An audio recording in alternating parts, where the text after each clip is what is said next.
La crítica ha considerado 1944 como un año fundamental en la renovación poética de posguerra, dado que en ella aparecen 3 publicaciones que serán fundamentales por su influencia. Con Sombra del Paraíso, Vicente Aleixandre volvía a manifestarse tras un largo silencio, conjugando las formas clásicas con ciertos temas surrealistas y una verdadera emoción poética, lo que constituyó una valiosa aportación.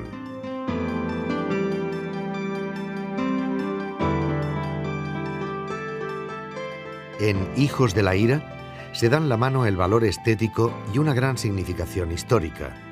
Fue una obra insólita que contribuyó decisivamente a la modificación del panorama poético. Hijos de la Ira significó un revulsivo total en la poesía del momento, porque aportó en lo formal la renovación estrófica al incorporar el verso libre. Hasta ahora se venían practicando formas muy clásicas, muy tradicionales, las que se manifiestan en la revista Escorial, en el garcilasismo, y sin embargo en Hijos de la Ira, Dámaso Alonso incorpora el verso libre.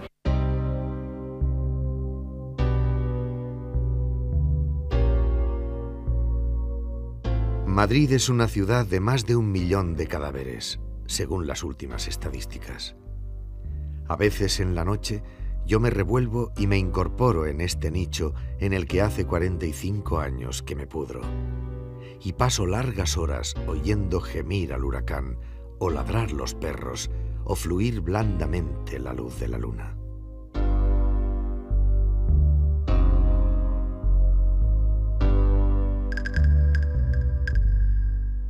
La revista Espadaña fue fundada en León por Eugenio de Nora, Antonio Lama y Victoriano Kremer. Es una revista donde publicarán en los años sucesivos los poetas que representan las nuevas corrientes. Espadaña sintetizará los rasgos de la nueva poesía. En lo temático, la rehumanización, el compromiso social y Dios. En lo formal, nuevas estrofas, verso libre, un lenguaje mayoritario y figuras poéticas que expresan la tensión interior.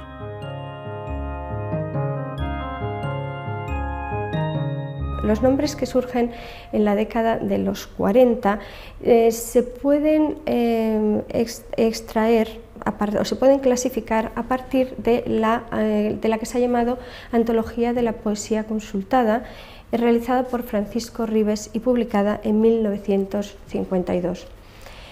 Se llama así, tiene este nombre tan raro de Antología de la Poesía Consultada, porque para su realización Francisco Ribes hizo una especie de encuesta, escribió a bastantes poetas, a críticos, a escritores, y les solicitó cuáles eran sus nombres más característicos de la poesía del momento.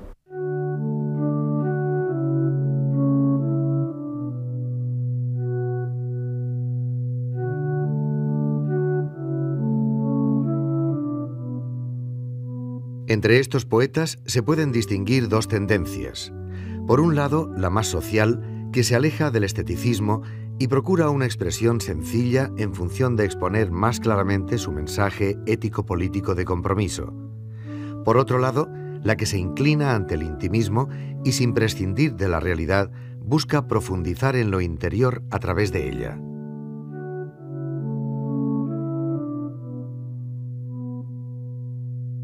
La poesía social concibe fundamentalmente su trabajo poético como una herramienta, como un instrumento para salvar el mundo.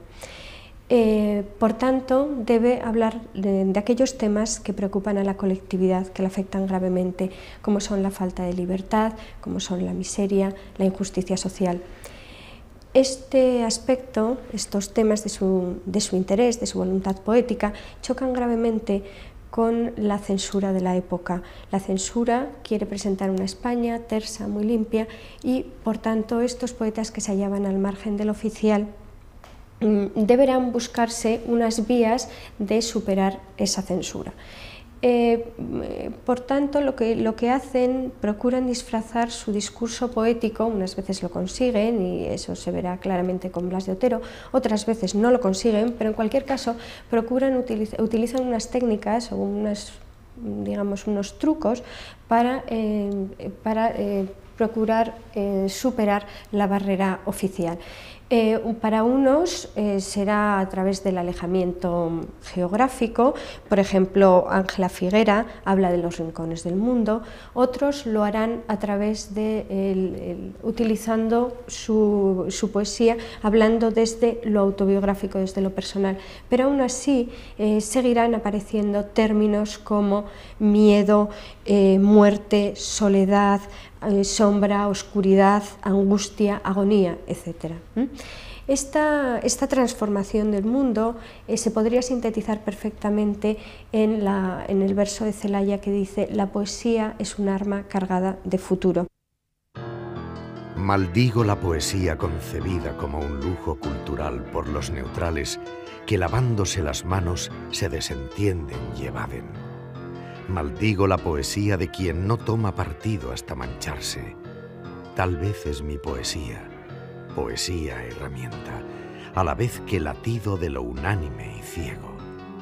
Tal vez arma cargada de futuro expansivo con que te apunto al pecho.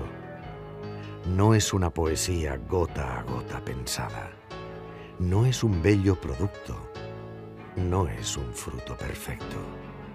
Es algo como el aire que todos respiramos y es el canto que espacia cuando dentro llevamos. Lo que pretenden, lógicamente, como arma es llegar a la inmensa mayoría, como dedica Blas de Otero uno de sus poemas a la inmensa mayoría. Y para llegar a esta inmensa mayoría se necesita un lenguaje próximo a lo que podríamos denominar el pueblo, de alguna forma. Un lenguaje más accesible, de términos más poéticamente menos marcados, pero más fácilmente comprensibles. El peligro de este uso del lenguaje más sencillo es el prosaísmo, y de hecho, si bien no podemos decir que toda la poesía de la época, toda la poesía social es prosaísta, ni muchísimo menos, porque hay grandes nombres, hay grandes obras, sí en los que son menos importantes, en los que tienen menos fuerza poética y que practicaron en los epígonos, este prosaísmo se manifiesta, y desde nuestra lectura de hoy en día estamos más cerca de una casi no poesía que de una poesía social.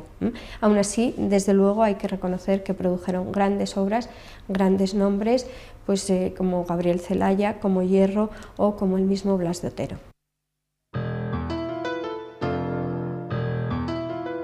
Voy a hacer un poco lo que es el paralelismo vida-obra, es decir, un poco primero pues, por dónde va su vida y al mismo tiempo cuál es la trayectoria poética oteriana, ¿no? Él empieza en el año 35, un poco antes de la Guerra Civil, a hacer sus primeros poemas, sus primeras composiciones. También trabaja como crítico literario y como crítico de cine y de música en algunos periódicos de Bilbao, puesto que es un momento en que él está ya con su familia en Bilbao, después de, pues de toda esa vida bastante azarosa que él tuvo tanto en su infancia, en una infancia burguesa, del Bilbao burgués, pero después con dificultades por la ruina familiar y tal, y el cambio que tuvo que hacer a Madrid, y después vuelve toda la familia a Bilbao, y es cuando él empieza a escribir, después de haber terminado ya casi terminando la carrera de Derecho.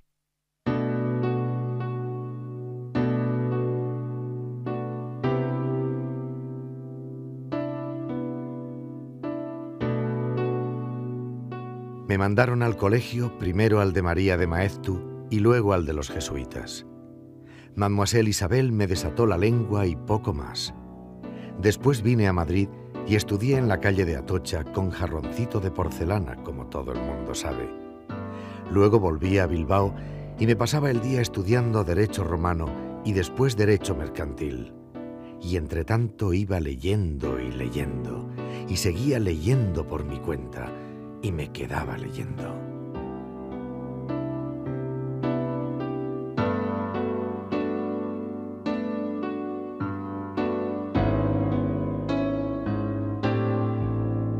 No diría yo que sus inicios son tardíos, es decir, él nace en 1916 y sus primeros poemas son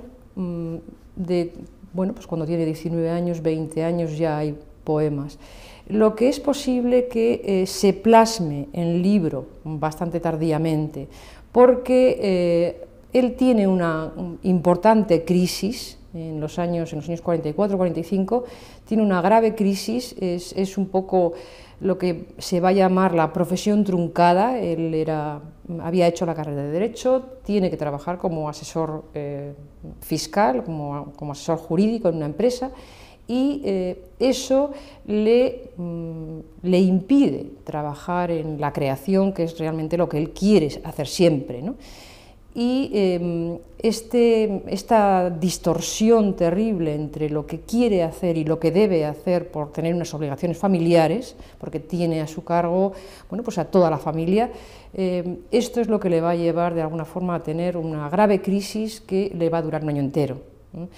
Lo que ocurre es que de esa grave crisis saldrá una importante resolución que va a ser dedicarse de lleno a la creación.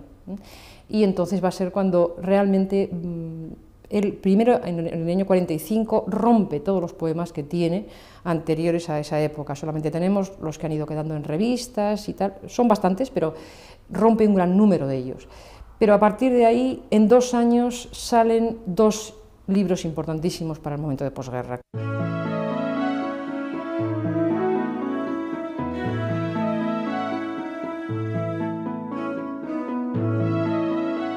En 1948 publica 11 poemas, germen del libro Ángel fieramente humano, y en 1950 recibe el premio Boscán por Redoble de conciencia.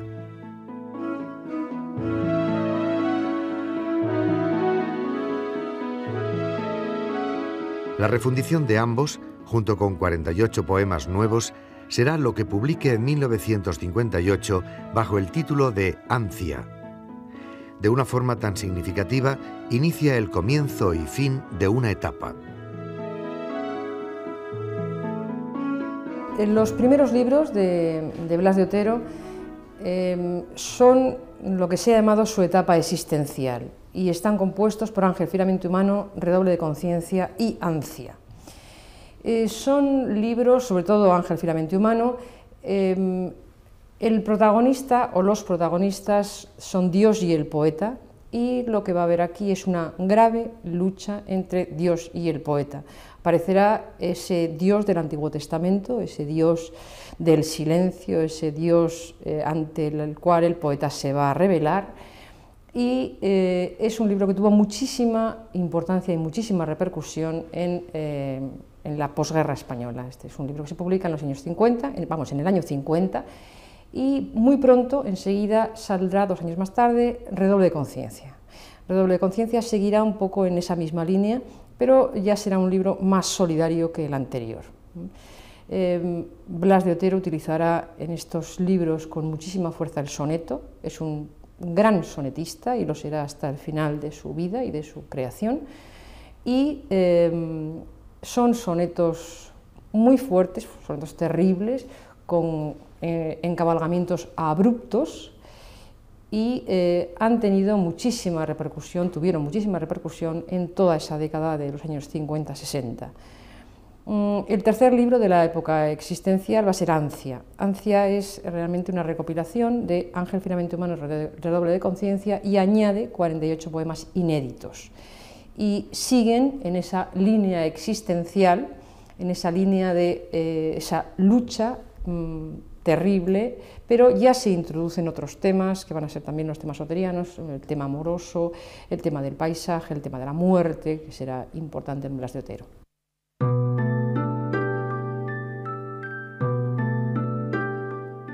Luchando cuerpo a cuerpo con la muerte, al borde del abismo, estoy clamando a Dios, y su silencio, retumbando, ahoga mi voz en el vacío inerte. Oh Dios, si he de morir, quiero tenerte despierto, y noche a noche, no sé cuándo oirás mi voz. Oh Dios, estoy hablando solo, arañando sombras para verte.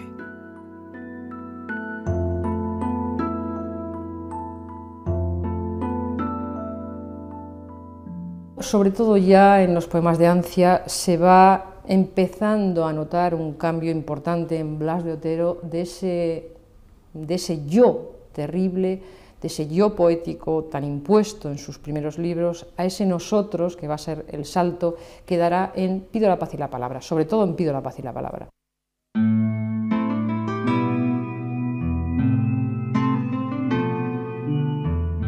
Oh inmensa soledad, sálvame, háblame, escúchame, oh inmensa mayoría.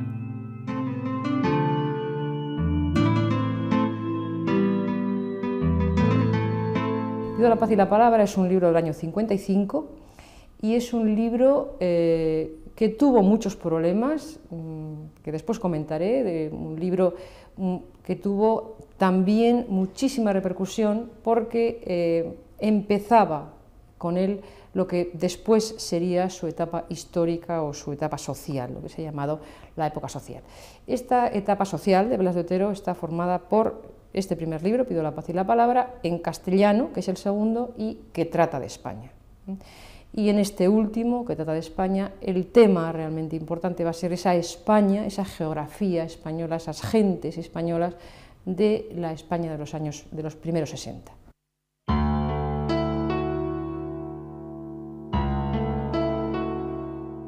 Aquí tenéis, en canto y alma, al hombre aquel que amó, vivió, murió por dentro, y un buen día bajó a la calle. Entonces comprendió y rompió todos sus versos.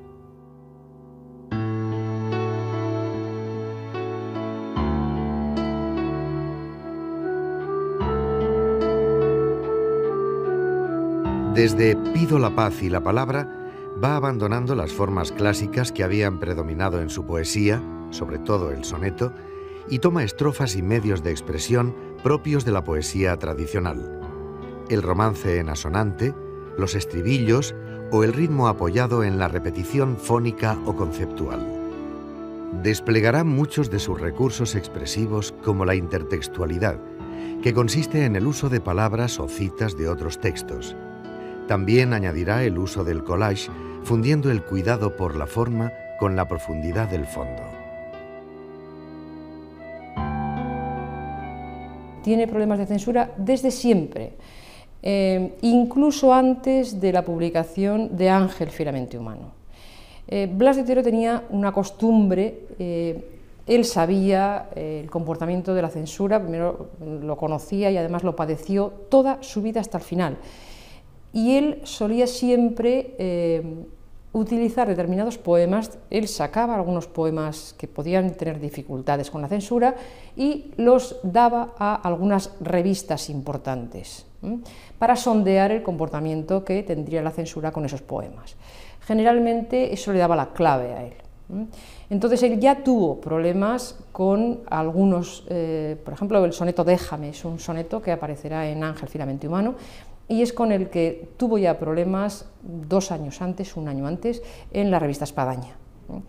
Y después ya, en el año 49, se presenta la Adonais, con Ángel Fieramente Humano, no se le concede, y en prensa se puede ver por qué, cuál es el motivo de que no se le conceda el Adonais por Ángel Fieramente Humano.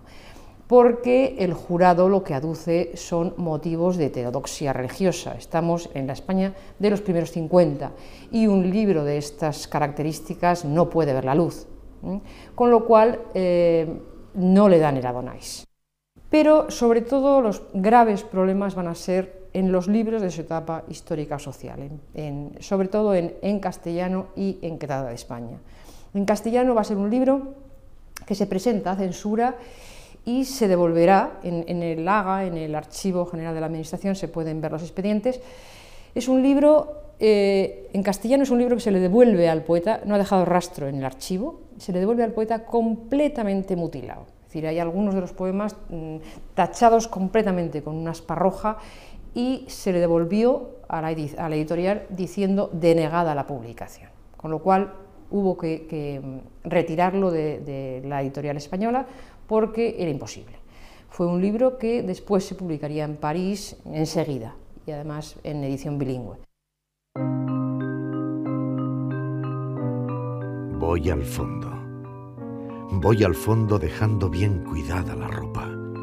Soy formal, pero con qué facilidad la escondo, musa vestida y desnudada, prendiendo y desatándote la cinta de tu delantal, mi vida. Que trata de España, va a ser otro de los libros que tienen gravísimos problemas de censura. Es un libro que el manuscrito entra en censura en el año 62, a principios del 62, y no se resuelve hasta 2 años más tarde. Es decir, la censura lo tiene 2 años entretenido y hay, pues yo creo que no exagero si digo que son 10 o 12 censores distintos quienes hacen cada uno de ellos un informe sobre ese libro. Y de los 80 y tantos poemas, me parece que son que entrega, 80 y tantos o 90 y tantos, se quedan en 42 poemas.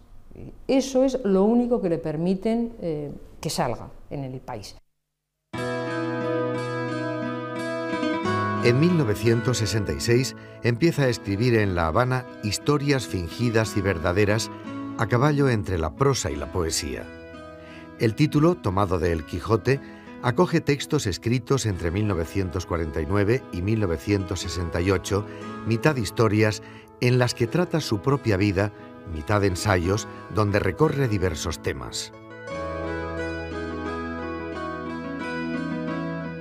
Después de la etapa social hay otra etapa, que es la etapa que algunos críticos hemos denominado de meditación integradora. Es una etapa de serenidad en la que tiene 2 libros, un libro en prosa, que es Historias fingidas y verdaderas, que se publicó a principios de los 70, y sus poemas póstumos, algunos de ellos han salido en su antología Expresión y Reunión, que preparó él personalmente muy poco antes de morir, y otros han salido en muchas revistas determinadas de los años 70, incluso algunos han salido en los años 80 y tantos. Por ejemplo, recuerdo en el año 87 Urogallo recogió bastantes poemas de este libro.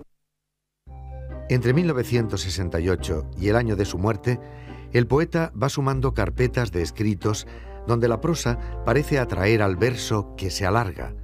Son las llamadas Hojas de Madrid, de las que extraerá La Galerna, tormenta que expresa estados anímicos depresivos.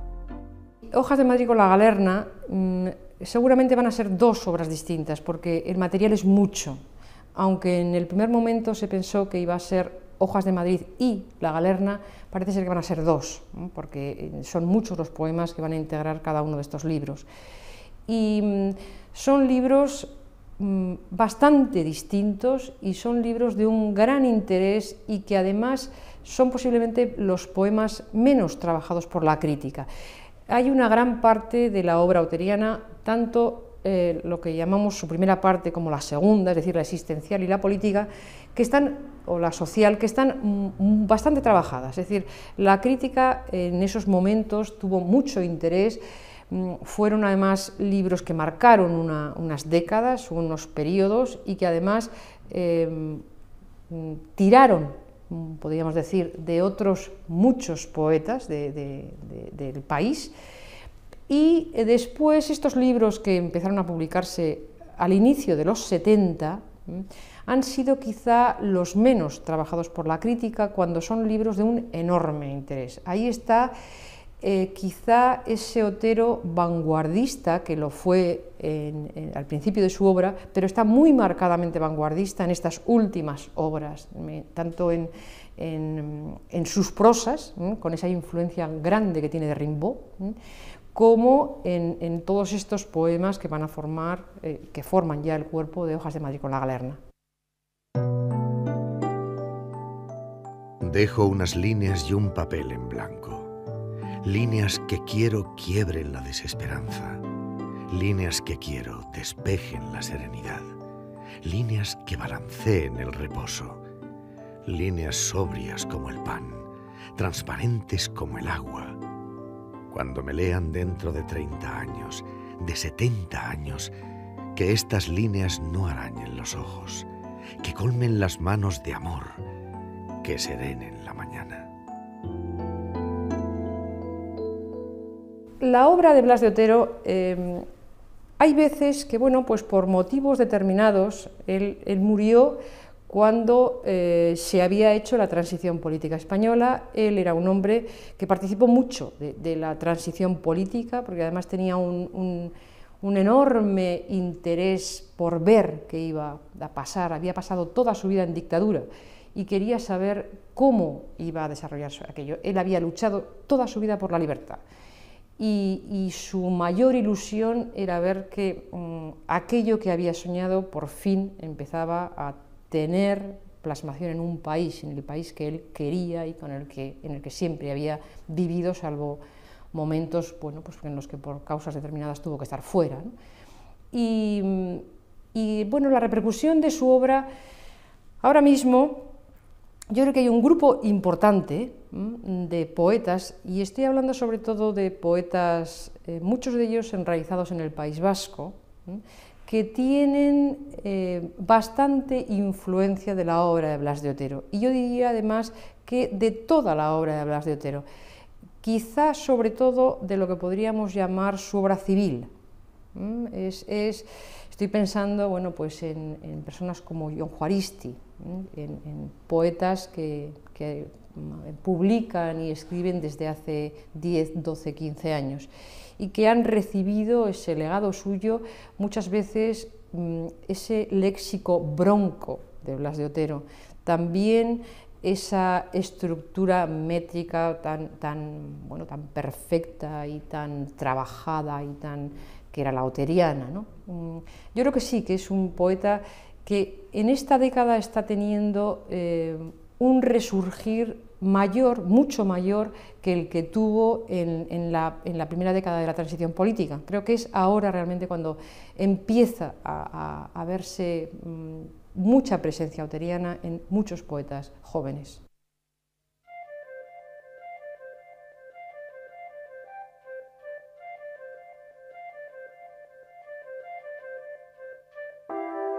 Gracias doy a la vida por haberme nacido.